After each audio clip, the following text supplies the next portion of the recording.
सीताराम सीताराम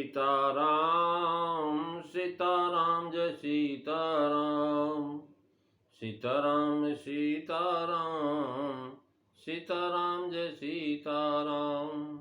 बोलिए सियावर रामचंद्र भगवान की जय, वृंदावन बिहारी लाल की जय, उमापति महादेव की जय, पवन सुत हनुमान की जय, सब संतन की जय, सब भक्तन की जय, सच्चियां जोता वाली माता तेरी सदा ही जय। बोल सनातन धर्म की जय, सदगुरुदेव महाराज की जय। नमो पार्वती पते हर हर महादेव। जय जय सीताराम। सभी को आदरणीय विद्वजन, श्रद्धारूपा देवियों एवं विश्वास रूपी कथा श्रोताओं, भगवत सानिध्य में भगवान का चरित्र श्रवण करने के लिए हम लोग उपस्थित हुए हैं। मानस चिंतन चैनल पर आप सभी का स्वागत है। कल हम पिछली चर्चा में हम दोहा नंबर 35 की तीसरी चौपाई पर व्याख्या कर रहे थे। आज हम चौथी चौपाई पर विचार करेंगे। तुलसीदास जी महाराज कह रहे हैं कि संसार के अंदर अनगिनत जीवों की चार खाने, यानी उत्पत्ति स्थान चार। श्री अयोध्या जी में शरीर छूटने पर फिर संसार में नहीं रहता है, अर्थात इनमें से जिन जीवों का शरीर श्री अयोध्या में छूटता है उनका जन्म फिर संसार में नहीं होता।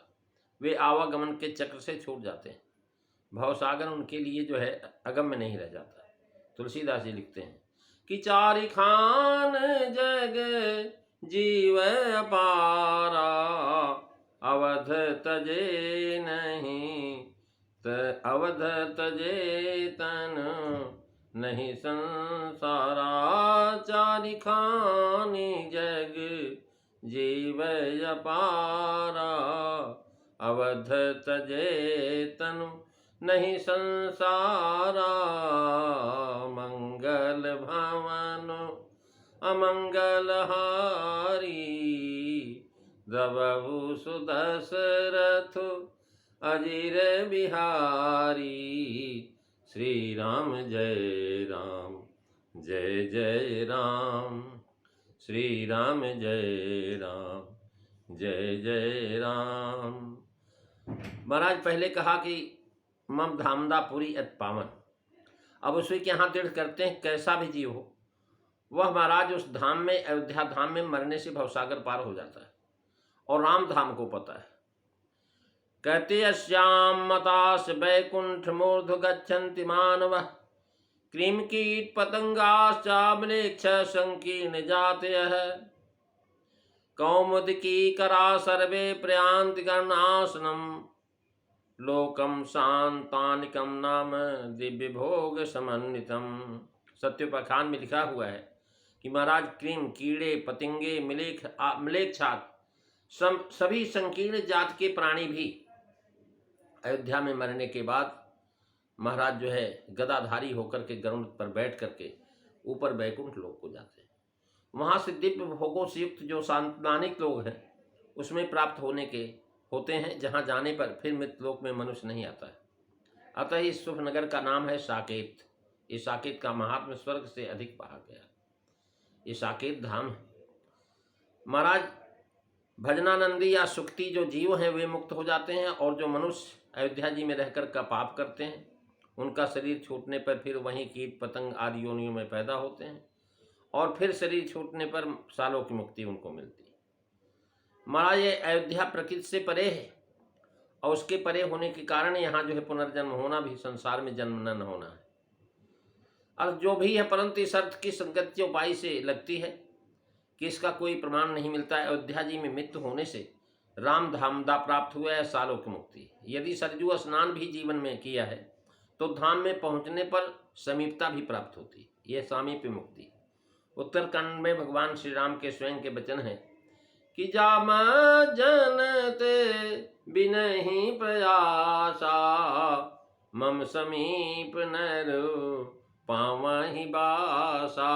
श्री राम जय राम जय जय राम, श्री राम जय राम जय जय राम। महाराज वह दास की समझ में भय दर्शनार्थ जिससे लोग पाप कर्म में प्रवृत्त न हो जाएं, इसलिए कहा जाता है कि पाप नहीं करना चाहिए। तीर्थ का पाप बहुत बड़ा होता है। यह लोक शिक्षार्थ बहुत ही उत्तम है, पर यह विचार अयोध्या जी के महत्व को छुपा देता है। महाराज यहाँ जो निवास कर रहे हैं उनमें से किसी किसी में पाप हमारी दृष्टि में महाराज दिखाई पड़ते हैं। वह केवल पूर्व जन्म के अंतिम समय के भक्त के हृदय में उठी हुई वासना का भोग मात्र है, और उस वासना की पूर्ति करा करके श्री सीताराम जी अपने धाम नित्य धाम में भेजते हैं। यानी भक्तमाल में दी हुई अल्हकोल की कथा इसमें जो है विशेष तौर पर आपको पठनीय है। और महाराज लंका कांड में कहा जिम तीरथ के पाप, जैसे काशी प्रयाग का ऐश्वर्य है कि वहाँ शरीर छोड़ने से महाराज पुनः संसार में नहीं आता है, वैसे अवध धाम ऐश्वर्य है। जब अंडज उष्मज स्थावर के लिए मुक्ति लिखी गई है तो मनुष्य के लिए तो महाराज संशय नहीं करना चाहिए, चाहे वह पापी ही क्यों न हो। यदि कोई शंका करे तो महाराज बिना जो है उसके शंका के बगैर मुक्ति नहीं होगी, शंका नहीं होनी चाहिए। यानी भगवान के चर्चा में जो है किसी प्रकार की शंका जो है मन में नहीं आनी चाहिए। कहते ऋते ज्ञानांच मुक्ति, महाराज इसका तो महाराज समापन इस प्रकार है, कृते ज्ञानांच मुक्ति अतः श्रुति सर्वदर्शी, और काशी प्रयाग अयोध्या में मुक्ति वह श्रुति एक देशी है। तो जो सर्वदेशी भी मुक्ति हो तो महाराज पापी को नहीं मिलती, और एक देशी में विरोध है। कैसे? क्योंकि महाराज सर्वदेश के लिए वह सत्य है और एक देश में वह भी सत्य है। विरोध उसमें होता जो एक देश में श्रुति भिन्न भिन्न बातों की सूचित करती, अथवा सर्वदेव महाराज जो सर्वदेव और सर्वदेश की दो श्रुतियां दो तरह की बातें कहती हैं। सर्वदेशी वचन और एक देशी वचन में विरोध नहीं हो सकता है। श्रुतियां दो तरह की बातें करती हैं। महाराज इस प्रकार से दो बातें क्यों कहती हैं कि महाराज एक तो जो ऐसे कि जो है जैसे 2 बजे दिन को लालटेन की जरूरत नहीं है और 2 बजे रात को जो है लालटेन की जरूरत है, रोशनी चाहिए आपको।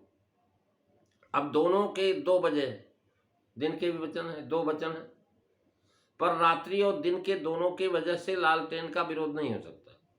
अतः सर्वदेश की और एक देश की श्रुति का मेल दूर करके शंका करना है। और यहाँ महाराज इस भाव में शब्दों में इस प्रकार कहते हैं कि धाम से भी मुक्ति होने की श्रुतियां हैं। काश्याम मरणान मुक्ति ऋते ज्ञानान मुक्ति, यानी ज्ञान से भी और ज्ञान भूमि जो है काशी में भी मरने से मुक्ति होती है। ऐसे अयोध्या में विशेष है। इससे स्पष्ट है कि महाराज जो है काशी में मरने से बिना ज्ञान हुए भी मुक्ति हो जाती। परंतु हनुमान जी महाराज हनुमानगढ़ी आज जो विद्वान महात्माओं का कथन है कि ये समाधान में बाद बाधक भाव का स्वीकार करना पड़ता है, जिसका ग्रहण विशिष्टाद्वैत सिद्धांत में अनुचित माना जाता है। इस मत में श्रुतियों का समन्वय ही किया जाता है, इसी से इस सिद्धांत का नाम है समन्वय सिद्धांत। महाराज इस दोनों वाक्यों में महाराज हेतुत्व पंचमी अर्थात ज्ञान भी मुक्ति का कारण है और काशी मरण भी, परंतु ज्ञान साक्षात कारण है और काशी मरण जो है परंपरिया अर्थात प्रयोजक कारण है। रामतापनी उपनिषद में काशी के अनुसार जो है काशी में मृत्यु समय शिवजी तारक मंत्र जीवों को उपदेश करते हैं, उस उपदेश से ज्ञान होता है और तब मुक्ति होती है। महाराज इस प्रकार से यह केवल काशी मरण से मुक्ति होना स्वीकार करते हैं तो महाराज जो है काशीवासी जीवों की मुक्ति के लिए शिव जी का वरदान मांगना और भगवान का वरदान देना, ये प्रसंग की संगति कैसे होगी? कहते हैं महामंत्र जोई जपत महेशु अवकाशी मुकुति हेतु उपदेशु। श्री राम जय राम जय जय राम जय जय विघ्न हरण हनुमान।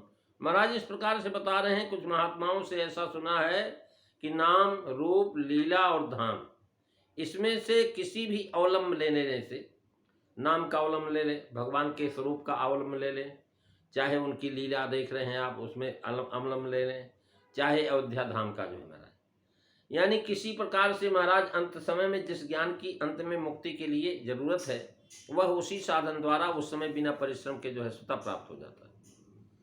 हमारे प्राचीन ऋषियों का सम्मत है कि नाम जापक यदि जो है अंत समय तक बात पित्त कफ को महाराज प्रबलता के कारण मुख से नाम उच्चारण न कर सके तो प्रभु स्वयं उसकी ओर से नाम जप करते हैं।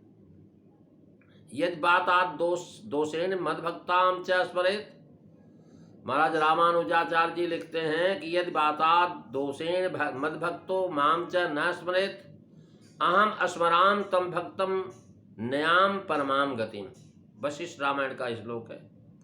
और अंत में उसके जीव को गोद में लेकर के जिस द्वार से, जिस नाड़ी से प्राण निकलने में मुक्ति होती है, उसी द्वार से उसको निकाल ले जाते हैं। उत्तरकांड में महाराज लिखा हुआ है, स्पष्ट है कि कोई क्यों न हो, दुष्कृति हो चाहे सुकृति हो, महाराज चार खान यानी जो है अंडज पिंडज स्वेदज उद्भिद चारों में महाराज नाम रूप लीला और धाम, ये चारों सच्चिदानंद स्वरूप भगवान का। महाराज नाम भी, रूप भी और लीला भी और धाम भी, ये सच्चिदानंद स्वरूप। गोस्वामी जी ने चारों को जो है क्रम से लिखा, सबका ऐश्वर्य सबका महात्म एक साथ दिखाया है। नाम वर्णन में कहा है कि बंदाऊ नाम राम रघुबर को, हेतु कृषाण भानुहीम कर को। लेकिन ये नाम कौन सा? रघुबर राम नाम। और ये नाम कैसा है? कह लगे राम जपत मीति मंगल दसहूँ, भाव को भाव अनक आलसहूँ। महाराज किसी भी प्रकार से करने। अब जो है तो नाम की महिमा हो गई। अब रूप का वर्णन है कि करुणाई रघु नाथ ही माथा।